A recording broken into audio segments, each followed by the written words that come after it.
Good morning. This is about the perfect internal martial arts movement and how to achieve it or not.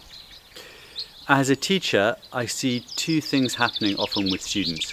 One is that they assume their movement is good and they'll just repeat their exercises exactly the same way each time without changing or exploring.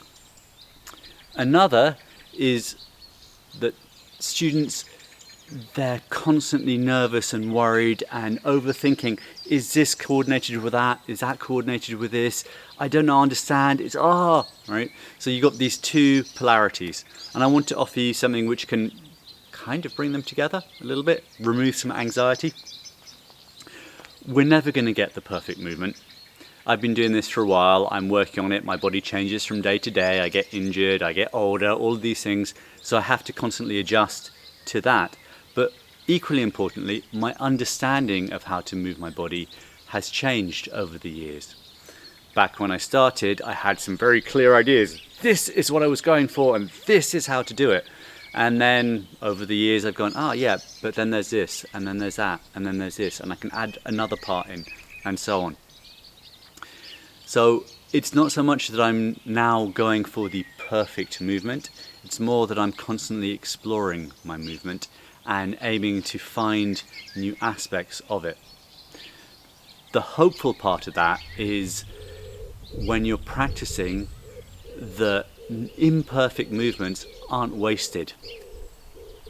There's a story, I think, of Thomas Edison, who created the light bulb, and he had 1,000 attempts to make a light bulb and only the 1,000th worked.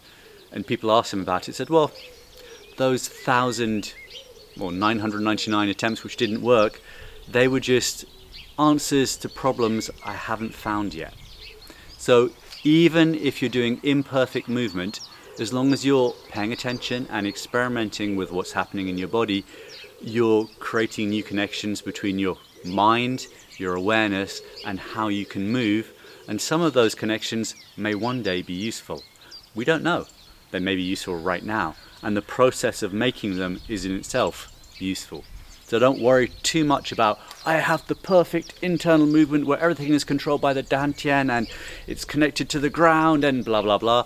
Just play. Pay attention, have an idea where you're going, make distinctions. The things which didn't work perfectly, they're still good because they're part of the process.